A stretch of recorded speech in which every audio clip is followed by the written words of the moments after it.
ನಮಸ್ಕಾರ ಸ್ನೇಹಿತರೆ.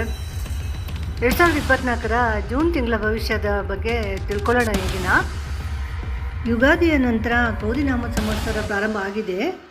ಗುರು, ಶುಕ್ರ, ಶನಿ ಇವರುಗಳ ಚಲನೆಯಿಂದ ವಿವಿಧ ರಾಶಿಗಳವರಿಗೆ ವಿವಿಧ ಫಲಗಳು ಏನೇನು ಕೊಟ್ಟಿದ್ದಾವೆ ಅನ್ನೋದನ್ನು ಹಿಂದಿನ ತಿಂಗಳವರೆಗೂ ಸಹ ನೋಡ್ತಾ ಬಂದಿದ್ದೀವಿ.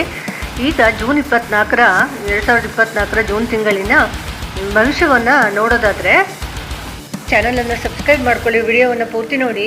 ಈ ವಿಡಿಯೋದಲ್ಲಿ ವೃಷಭ ರಾಶಿಯ ಜೂನ್ ತಿಂಗಳ ಭವಿಷ್ಯವನ್ನು ತಿಳ್ಕೊಳ್ಳೋಣ.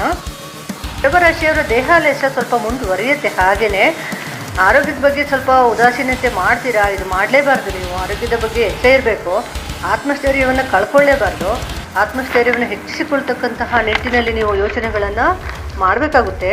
ಈ ಬಗ್ಗೆ ನೀವು ಗುರು ಹಿರಿಯರ ಮಾರ್ಗದರ್ಶನಗಳನ್ನು, ಒಳ್ಳೆಯ ಸ್ನೇಹಿತರ ಮಾರ್ಗದರ್ಶನಗಳನ್ನು ಪಡ್ಕೊಂಡ್ರೆ ತುಂಬ ಅನುಕೂಲ ಆಗುತ್ತೆ. ನಿಮಗೆ ಸಮಯದಲ್ಲಿ ಒಳ್ಳೆಯ ವ್ಯಕ್ತಿಗಳು ನಿಮಗೆ ಸಹಾಯಕ್ಕೆ ಬರ್ತಾರೆ. ತಾಳ್ಮೆ, ಸಮಾಧಾನ ಮಾತ್ರ ವ್ಯವಹಾರದಲ್ಲಿ ತುಂಬ ಅಗತ್ಯ ಆಗಿರುತ್ತೆ. ಆರೋಗ್ಯದಲ್ಲಿ ಖಂಡಿತವಾಗಿಯೂ ಏರುಪೇರು ಆಗುತ್ತೆ. ಸ್ವಲ್ಪ ಎಚ್ಚರವಾಗಿರಲೇಬೇಕು. ಹಣಕಾಸಿನ ಮುಗ್ಗಟ್ಟು ಕಾಡುತ್ತೆ. ನಿಮಗೆ ಕೈಯಲ್ಲಿ ಹಣ ಇರುತ್ತೆ, ಆದರೆ ಸಮಯ ಬಂದಾಗ, ಬೇಕಾದಾಗ ಹಣ ನಿಮ್ಮ ಖರ್ಚಿಗೆ ಸಿಗೋದಿಲ್ಲ, ಅಥವಾ ಇನ್ಯಾವುದೋ ಒಂದು ತೊಂದರೆಯಿಂದ ಅದು ಎಲ್ಲೋ ತಡೆ ಹಿಡಿಯಲ್ಪಡುತ್ತೆ. ಆದ್ದರಿಂದ ಇಂತಹ ಸಮಸ್ಯೆಗಳು ಬರದೇ ಇರುವ ಹಾಗೆ ಸ್ವಲ್ಪ ಎಚ್ಚರಿಕೆಯನ್ನು ನೀವು ಮಾಡಲೇಬೇಕು.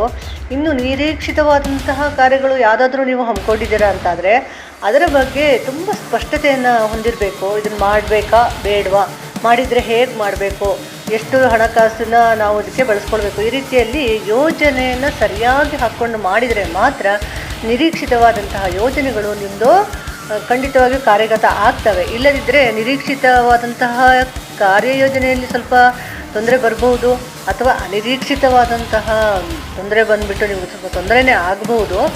ಆದ್ದರಿಂದ ವೃಷಭರಾಶಿಯವರು ಬಹಳ ಎಚ್ಚರಿಕೆಯಿಂದ, ಮುನ್ನೆಚ್ಚರಿಕೆಯಿಂದ ಹೆಜ್ಜೆಯನ್ನು ಇಡ್ತಕ್ಕಂಥದ್ದು. ಪ್ರತಿಯೊಂದು ವ್ಯವಹಾರಗಳಲ್ಲಿಯೂ, ಅದರಲ್ಲಿಯೂ ಸಹ ಮಾತುಕತೆಯಲ್ಲಿ, ಬಂಧು ಬಾಂಧವರ ನಡುವಿನ ಮಾತುಕತೆಯಲ್ಲೇ ಆಗ್ಬೋದು, ನೆಂಟಸ್ತಿಕೆ ವಿಚಾರದಲ್ಲಿ ಆಗ್ಬೋದು, ಭೂ ವಿಚಾರದಲ್ಲಿ ಆಗ್ಬೋದು, ಹಣಕಾಸಿನ ವಿಚಾರದಲ್ಲೇ ಆಗ್ಬೋದು, ಪರಸ್ಪರ ವೈಯಕ್ತಿಕವಾಗಿ ಏನಾದರೂ ಮಾತಾಡ್ಕೊಳ್ತೀರಾ ಆಗಲೂ ಸಹ ಎಚ್ಚರಿಕೆ ಅಗತ್ಯ. ಮಾತು ಮಾತ್ರ ಬಹಳ ಎಚ್ಚರಿಕೆಯಿಂದ ನೀವು ಆಡಲೇಬೇಕಾಗುತ್ತೆ. ಹಾಗೆ ಹಣ ಮುಗ್ಗಟ್ಟು ಸಹ ನಿಮಗಾಗಿ ಕಾದ್ಕೊಂಡು ಕೂತಿರುತ್ತೆ. ಕೈಯಲ್ಲಿ ಹಣ ಇದ್ದರೂ ಸಹ ಸಮಯಕ್ಕೆ ಸಿಗದೇ ಇರತಕ್ಕಂಥ ಪರಿಸ್ಥಿತಿಗಳು ಬರ್ಬೋದು, ಅಥವಾ ಅನಿರೀಕ್ಷಿತ ಖರ್ಚುಗಳು ದಿಢೀರಂತ ಬಂದುಬಿಟ್ಟು ಆ ಕ್ಷಣಕ್ಕೆ ನಿಮಗೆ ಒಂದು ದೊಡ್ಡ ಹೊಡೆತವನ್ನು ಕೊಡ್ತಕ್ಕಂಥದ್ದು, ಇಂಥವೆಲ್ಲ ಆಗುವ ಸಂದರ್ಭಗಳು ಜೂನ್ ತಿಂಗಳಲ್ಲಿ ಹೆಚ್ಚಿಗೆ ಇವೆ. ಸ್ವಲ್ಪ ಎಚ್ಚರಿಕೆಯಿಂದ, ತಾಳ್ಮೆಯಿಂದ ನೀವು ಯೋಜನೆಗಳನ್ನು ಹಾಕ್ಕೊಂಡು ಕೆಲಸವನ್ನು ಮಾಡಿದ್ರಿ ಅಂದರೆ ಜೂನ್ ತಿಂಗಳಲ್ಲಿ ಅಂತಹ ತೊಂದರೆಗಳು ಯಾವುದು ವೃಷಭ ರಾಶಿಯವರಿಗೆ ಆಗುವುದಿಲ್ಲ. ಭೂವರಾಹಸ್ವಾಮಿಯ ಪ್ರಾರ್ಥನೆಯನ್ನು ಮಾಡಿ ಸಾಧ್ಯವಾದಷ್ಟು ಒಳ್ಳೆಯದಾಗುತ್ತೆ ನಿಮಗೆ.